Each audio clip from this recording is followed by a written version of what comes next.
Assalamualaikum. Welcome again to my channel English Grammar Fun and a very warm welcome to my class. I'm super excited to have you all again at my channel.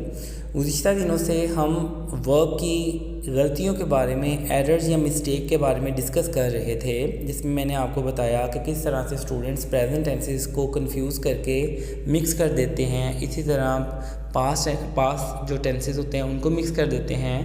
आज उसी बात को आगे लेके चलेंगे। आज मैं आपको बताऊंगा कि कंडीशनल टाइप 1 सेंटेंसेस में स्टूडेंट्स क्या गलती करते हैं। उर्दू में अपेरेंटली इसका तर्जुमा ऐसे होता है कि जो इफ़ क्लास होती है वो भी फ्यूचर में हम क्या करते हैं, और दूसरे हिस्से को भी हम जो मेन क्लास होती है उसका भी फ्यूचर में तर्जुमा करते हैं, लेकिन इंग्लिश में ऐसा नहीं है। फॉर एग्ज़ाम्पल, अगर मैं कहूँ कि मैं तुम्हें मिलूँगा अगर तुम 4 बजे आए, तो इस फ़िक्र में हमने देखा कि उर्दू में ऐसे लगता है जैसे दोनों फ्यूचर हैं, जबकि इंग्लिश में ऐसा नहीं है। तो ये होना ये चाहिए इफ़ क्लास जो है ये प्रेजेंट में, जबकि जो मेन क्लास है वो विल शैल के साथ फर्स्ट फॉर्म ऑफ वर्ब का हम इस्तेमाल करेंगे। I will see you if you will come at 4 PM, ये क्रॉस है, ये गलत है, क्योंकि इफ़ क्लास प्रेजेंट में होना चाहिए। I will see you if you come at 4 PM, ये दुरुस्त है, जबकि इफ़ क्लास को हम पहले भी इस्तेमाल कर सकते हैं, जैसा कि मैंने फार्मूला लिखा है कि इफ़ क्लास प्रेजेंट में, उसके बाद कॉमा आएगा। अगर इफ़ क्लास को आपने पहले लिखना है तो उसके बाद कॉमा आएगा, और उसके बाद विल शैल मेन क्लास है, उसके बाद हम फर्स्ट फॉर्म ऑफ वर्ब का इस्तेमाल करेंगे। If you come at 4 PM I will see you, ये भी ठीक है, और I will see you if you come at 4 PM दोनों ठीक हैं। जो इफ़ क्लास है वो प्रेजेंट में, जबकि मेन क्लास जो है वो विल शैल के बाद फर्स्ट फॉर्म ऑफ वर्ब का हम इस्तेमाल करेंगे। आपने यहाँ 2 दफ़ा विल या शैल लगा के गलती नहीं करनी। तो most of the time exam में ये गलती बच्चे कर जाते हैं, तो आपने इसका ख्याल रखना है। अगला जो पॉइंट है वो ये है कि हमने सब्जेक्ट वर्ब एग्रीमेंट का ख्याल रखना है। ये क्या होता है, इसके बारे में मैंने प्रीवियसली भी लेक्चर दिया है, आप उसको देख सकते हैं। सब्जेक्ट फ़ाइल को कहते हैं, जबकि फ़ेल को वर्ब कहते हैं। एग्रीमेंट से मुराद ये है कि मुताबिकत होनी चाहिए।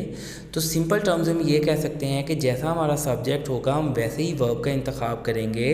दोनों के दरमियान एग्रीमेंट होना चाहिए। फॉर एग्ज़ाम्पल, अगर प्रेजेंट इंडेफिनिट की बात करते हैं, ही प्लेज हॉकी वेल, क्योंकि ही सिंगुलर है, दैट्स वाई हमने फर्स्ट फॉर्म ऑफ वर्ब के साथ एस का इजाफा किया। आई प्ले हॉकी वेल, आई क्योंकि फर्स्ट पर्सन है इसलिए simple first form of verb का इस्तेमाल किया। दे प्ले हॉकी वेल, दे क्योंकि प्लूरल सब्जेक्ट है, दैट्स वाई हमने simple first form of verb का इस्तेमाल किया। तो अगर इन तीनों सेंटेंसेस में देखा जाए तो थर्ड पर्सन अगर सिंगुलर है तो उसके साथ प्रेजेंट इंडेफिनिट में फर्स्ट फॉर्म ऑफ वर्ब के साथ हम एस या ES का इजाफा करते हैं। अब दूसरे हिस्से को देखते हैं। शी हैज़ गॉन, शी के अकॉर्डिंगली हम हैज़ का इस्तेमाल करते हैं परफेक्ट टेंस में, और थर्ड फॉर्म ऑफ वर्ब दे के साथ हम हैव का इस्तेमाल करते हैं। सबा अगेन सिंगुलर है, दैट्स वाई हैज़ आया। वी क्योंकि प्लूरल सब्जेक्ट है, दैट्स वाई हमने हैव का इस्तेमाल करके थर्ड फॉर्म ऑफ वर्ब का इस्तेमाल किया। तो सब्जेक्ट वर्ब एग्रीमेंट का जानना बहुत ज़रूरी है। जैसा हमारा सब्जेक्ट होगा उसके अकॉर्डिंगली हम वर्ब का इंतखाब करेंगे, और इन दोनों में एग्रीमेंट होना चाहिए। इस गलती को आपने अवॉइड करना है। बच्चे जो हैं वो सब्जेक्ट के मुताबिक वर्ब का इंतखाब नहीं करते, जिससे गलती हो जाती है और कन्फ्यूजन क्रिएट होती है। वर्ब का जानना हमारे लिए बहुत ज़रूरी है, क्योंकि अगर वर्ब ठीक होगा तो उससे हम टेंस का सही इंतखाब कर सकेंगे, और सब्जेक्ट के अकॉर्डिंगली हम वर्ब का इंतखाब कर सकेंगे। तो अगर आप फर्स्ट टाइम मेरी वीडियो को वॉच कर रहे हैं, काइंडली सब्सक्राइब करें मेरे चैनल को, बेल आइकन को प्रेस करें, फ्रेंड्स और फैमिली में शेयर करें, और फीडबैक दें कमेंट्स की सूरत में, ताकि पता चल सके कि क्या आज आपने सीखा है। तो आज हम देखेंगे मज़ीद लास्ट जो हमारा पॉइंट है, इसको आपने समझना है और वर्ब की गलतियों से अवॉइड करना है। कुछ ऐसे एरर्स होते हैं जो कि हम एक टेंस से दूसरे टेंस में जंप कर जाते हैं। जैसे पास्ट के अंदर रहते हुए हम प्रेजेंट में नहीं आ सकते अनलेस कि हम इन्वर्टेड कॉमास का इंतखाब करें, और सम टाइम हम ओवर यूज़ कर देते हैं कंटिन्यूस टेंस का। मैंने मोस्ट ऑफ द टाइम देखा है जिस तालिब इल्म को, जिस शख्स को टेंसेस नहीं आते, वो हर जगह ING का इस्तेमाल करता है, तो जो कि थारोली गलत है। हमने ये देखना है कि अकॉर्डिंग टू सिचुएशन जहाँ जिस टेंस की ज़रूरत है हमने वहाँ उसका इंतखाब करना है। तो लास्ट जो हमारी आज की गलती है वो ये है कि हम कंफ्यूज हो जाते हैं इरेगुलर वर्ब के इस्तेमाल में।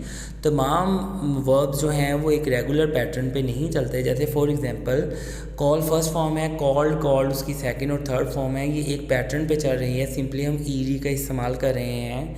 जबकि अगर हम बात करें गो वेंट गोन की, तो गो देखें डिफरेंट है, वेंट सेकेंड फॉर्म उससे डिफरेंट है, थर्ड उससे डिफरेंट है, ये इरेगुलर फॉर्म ऑफ वर्ब है। तो इसके बारे में मैंने प्रीवियस लेक्चर दिया है जिसमें कॉन्जुगेशन ऑफ वर्ब की बात हमने की थी, उसको आप विज़िट करें देखें। तो ये लास्ट पॉइंट का मतलब ये है कि तमाम वर्ब जो हैं वो एक सेम पैटर्न पे नहीं चलते, तो आपने इनमें कंफ्यूज नहीं होना। अगर आप रेगुलर और इरेगुलर फॉर्म ऑफ वर्ब का डिफरेंस जान लेंगे तो कन्फ्यूजन से बच सकते हैं और आप अपने रिटन और स्पोकन में बेहतरी ला सकते हैं। तो काइंडली मेरे चैनल को सपोर्ट करते रहें और वीडियोस को लाइक करते रहें, शेयर करते रहें और इनसे सीखते रहें।